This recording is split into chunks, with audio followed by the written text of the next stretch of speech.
Hi అండి, అందరికీ నమస్కారం. మనం ఈరోజు వీడియోలో అసలు కుంభమేళా అంటే ఏమిటి అని దీని వెనక ఉన్న చరిత్ర ప్రాముఖ్యత తెలుసుకుందాం. మరి ఇప్పుడు మనం వింటున్నాం కదండి, మహాకుంభమేళా జరుగుతుంది ప్రయాగలో అనేసి.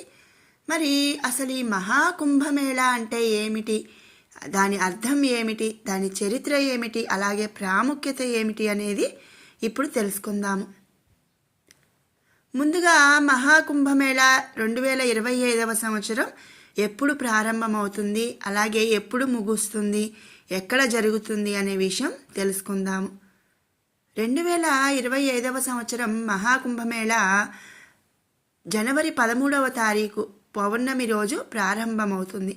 అలాగే ఫిబ్రవరి 26వ తారీఖుతో పూర్తి అవుతుంది. ఈ సంవత్సరం మహాకుంభమేళా ప్రయాగలో, అలహాబాద్ ప్రయాగలో జరగనుంది. ఇక అసలు మహాకుంభమేళా అంటే ఏమిటి, దీని చరిత్ర ఏమిటి, అసలు కుంభమేళాలు ఎన్ని రకాలు ఉన్నాయి అనే విషయాన్ని ఇప్పుడు తెలుసుకుందాము. హిందువులు దీనిని ఎంతో ఘనంగా భక్తి శ్రద్ధలతో జరుపుకుంటారన్నమాట. అయితే అసలు ఈ కుంభమేళాను ఎందుకు నిర్వహిస్తారు అనే విషయానికి వస్తే, ఈ కుంభమేళాలు నిర్వహించడం వెనుక ఉన్న ప్రాముఖ్యత ఏమిటి వంటి విషయాలు ఏమిటి అంటే, అమృతాన్ని గెలుచుకునేందుకు దేవతలు అసురులు సముద్ర మథనం చేశారు. మనకు ఆ విషయం తెలుసు కదండి. ఆ సముద్ర మథనం చేసినప్పుడు ఆ సమయంలో ఏమైందంటే, ప్రయాగ్రాజ్, హరిద్వార్, నాసిక్ అలాగే ఉజ్జయిని నదులపై అమరత్వాన్ని ఇచ్చే అమృతం పడిందని చెప్తారనమాట. జ్యోతిష శాస్త్రం ప్రకారం, నక్షత్రాల స్థాన ప్రకారం ఈ కుంభమేళా సమయంలో ఆ పవిత్ర నదుల నీరు అమృతంగా మారుతుందని భక్తులు భావిస్తారు. అందుకే ఈ కుంభమేళా సమయంలో హిందువులు తమ పాపాలను పోగొట్టుకోవడానికి పవిత్ర నదుల వద్దకు వెళ్తూ ఉంటారన్నమాట. ఇక కుంభమేళా అంటే ఏమిటి? కుంభ అంటే సంస్కృతంలో కుండ అని అర్థం, అంతేకాకుండా కలశం అని కూడా అర్థం వస్తుంది. అలాగే ఈ రాసుల్లో కూడా కుంభరాశి ఉంటుంది. ఈ రాశిలోనే కుంభమేళాను నిర్వహిస్తారు. మేళా అంటే జనసమూహం, కూటమి అలాగే జాతర అని కూడా మనం చెప్పచ్చు. పవిత్ర నదుల దగ్గర ఇలా కూటమిగా రావడాన్నే కుంభమేళాగా పిలుస్తారు. కుంభరాశిలో ఉన్నప్పుడు ఈ మరి అందరూ కూడా సమూహంగా కూటమిగా వస్తారు కాబట్టి పవిత్ర నదుల దగ్గరికి దీన్ని కుంభమేళాగా పిలుస్తారనమాట. ఇక కుంభమేళాల్లో ఎన్ని రకాలు ఉన్నాయి అనే విషయానికి వస్తే, సాధారణంగా కుంభమేళా అనేది ప్రతి 4 సంవత్సరాలకు ఒకసారి నిర్వహిస్తారు. అర్ధ కుంభమేళా అనేది ప్రతి 6 సంవత్సరాలకు చేస్తారు. హరిద్వారు, ప్రయాగలలో ఈ అర్ధ కుంభమేళా జరుగుతుందన్నమాట.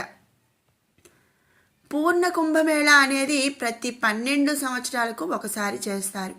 మరి మనందరికీ తెలుసు కదండి, ప్రతి సంవత్సరం కూడా ఒక్కొక్క నదికి పుష్కరాలనేవి వస్తూ ఉంటాయి. 12 నదులకు 12 పుష్కరాలు అయిపోయిన తర్వాత మరి ఆ సంవత్సరం ప్రతి 12 సంవత్సరాలకు ఒకసారి పూర్ణ కుంభమేళా అనేది చేస్తారనమాట. ప్రయాగ, హరిద్వార్, ఉజ్జయిని, నాసిక్లలో ఈ పూర్ణ కుంభమేళా అనేది జరుగుతూ ఉంటుంది.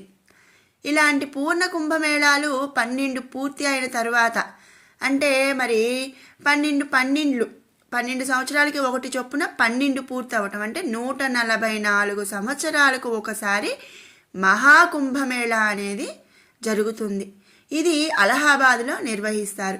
ఇప్పుడు జరిగేది మహాకుంభమేళా అనమాట. అంటే ఇప్పటికి 144 సంవత్సరాల నుంచి 12 పూర్ణ కుంభమేళాలు పూర్తయ్యాయి కాబట్టి ఇప్పుడు మహాకుంభమేళా జరుగుతుంది.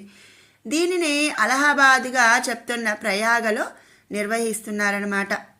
ఇక మరి ఈ ప్రాంతాలను ఎలా ఎంచుతారు అనే విషయానికి వస్తే, సూర్యుడు, బృహస్పతి గ్రహం స్థానాల ఆధారంగా కుంభమేళాను నిర్వహిస్తూ ఉంటారు. సూర్యుడు, బృహస్పతి సింహరాశిలో ఉన్నప్పుడు కుంభమేళాను నాసిక్లోని త్రయంబకేశ్వర్లో నిర్వహిస్తారు. అలాగే సూర్యుడు మేషరాశిలో ఉన్నప్పుడు హరిద్వార్లో చేస్తారు. బృహస్పతి, సూర్యుడు వృశ్చిక రాశిలో ఉన్నప్పుడు ఉజ్జయినిలో నిర్వహిస్తారు. ఇలా ప్రతి స్థానంలోనూ కుంభమేళా నిర్వహించే తేదీలను సూర్యుడు, బృహస్పతి స్థానాల ఆధారంగా లెక్కిస్తారన్నమాట. ఇక 2013 అలహాబాద్లో జరిగిన కుంభమేళాకు 30 మిలియన్లకు పైగా భక్తులు హాజరయ్యారని మరి ఇది గిన్నీస్ ప్రపంచ రికార్డులను నెలకొల్పిందనమాట. అయితే ఈ ఏడాది మహాకుంభమేళాకు సుమారు 40 కోట్ల మంది భక్తులు ప్రయాగ్రాజ్కు వస్తారని మన కేంద్ర ప్రభుత్వం అంచనా వేస్తుంది. దానికి సంబంధించిన అంశాలపై దృష్టి సారిస్తుందని చెప్పారు. ఇక ఈ మహాకుంభమేళా ప్రాముఖ్యతలు. మహాకుంభమేళాను ఆధ్యాత్మిక మేల్కొలుపులుగా చూస్తారనమాట. ఇది మత సామరస్యాన్ని పెంచే వేడుకగా చెప్తూ ఉంటారు.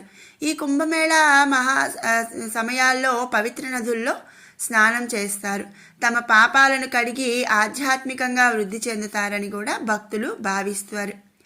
ఈ కుంభమేళాల్లో సాధువులు, ఋషులు, ఆధ్యాత్మిక నాయకులు కూడా హాజరవుతూ ఉంటారు.